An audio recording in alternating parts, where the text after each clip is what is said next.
O questionamento à proposta europeia de regulamentação acerca de produtos livres de desmatamento, apresentado pelo Instituto Mato Grossense da Carne, a Comissão Europeia e Parlamento Europeu, pode contribuir com as negociações entre União Europeia e Mercosul.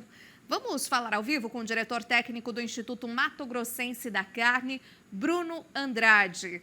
Bruno, bom dia para você. Como foi feita, já essa conversa antecipada e como estão essas negociações? De que forma o Instituto pode auxiliar aí esse novo olhar, digamos assim, da União Europeia sobre a questão brasileira aí de produção agropecuária? Bom dia para você.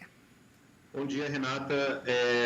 Exatamente. No mês de junho, o IMAC esteve presente na Europa, onde nós conversamos com diversas autoridades da Comissão Europeia, do Poder Executivo lá da Comissão Europeia, e também com o Parlamento Europeu, onde nós apresentamos as nossas posições, os nossos argumentos em relação à proposta de regulamentação sobre produtos livres de desmatamento que eles estão trabalhando atualmente.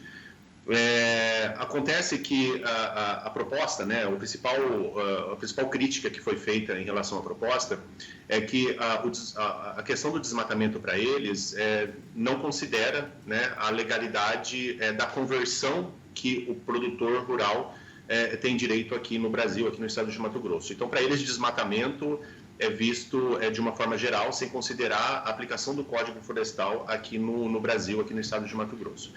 E aqui nós temos o direito da conversão legal, considerando o que está estabelecido no Código Florestal, e isso não é considerado pelo regulamento que está sendo proposto. Então, a nossa ida lá na Europa foi discutir, apresentar os pontos relacionados à sustentabilidade da produção aqui na cadeia produtiva da carne, todos os avanços que nós estamos tendo, e isso surtiu efeito.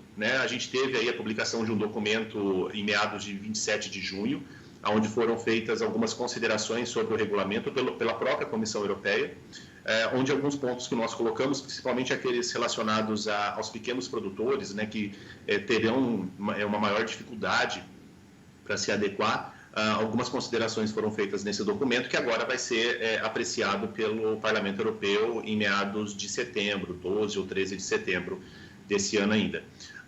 Então, o que a gente está enxergando? Que toda essa discussão que aconteceu em meados de junho, a partir da nossa viagem para a União Europeia, e também outros debates que aconteceram de outras autoridades brasileiras com autoridades europeias, de certa forma vai influenciar nessa conversa, nessa renegociação, nessa reaproximação que a União Europeia está tendo com o Mercosul para tratar sobre o acordo, União Europeia-Mercosul, procurando estabelecer aí novas diretrizes e novas regras para que esse acordo de fato entre em vigência.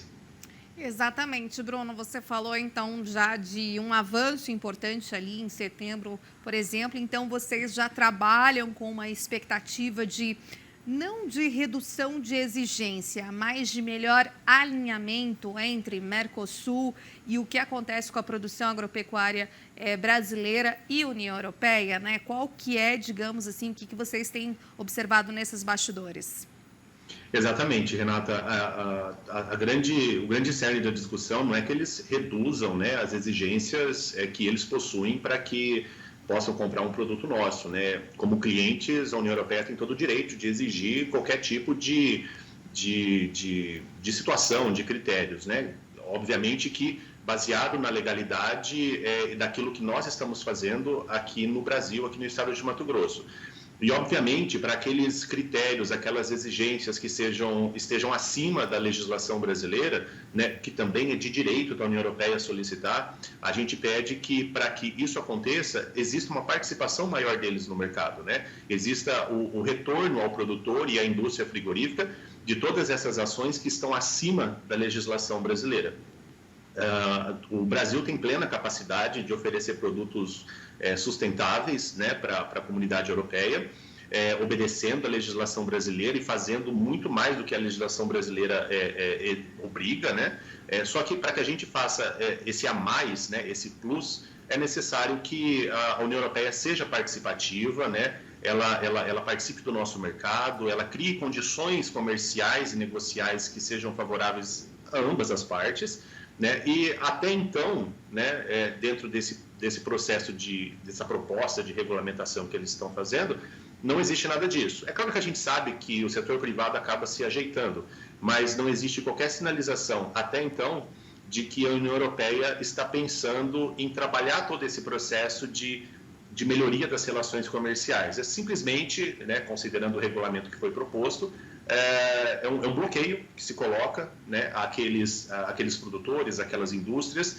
que não seguem o que eles estão solicitando, o que eles estão preconizando. E não é bem assim que as coisas funcionam, né? No caso da China, por exemplo, a gente observa que quando a China solicitou produtos de animais até 30 meses, eles participaram do mercado, eles bonificaram essas indústrias e produtores que produziram animais jovens, e isso fez com que o estado de Mato Grosso saísse de 5% de animais abatidos até 24 meses a 37% dos animais abatidos até 24 meses em 10 anos. Então, assim, participando do mercado, investindo, né, e comprando nossos produtos certificados e valorizados, a gente acredita que existe o avanço que a União Europeia está pretendendo.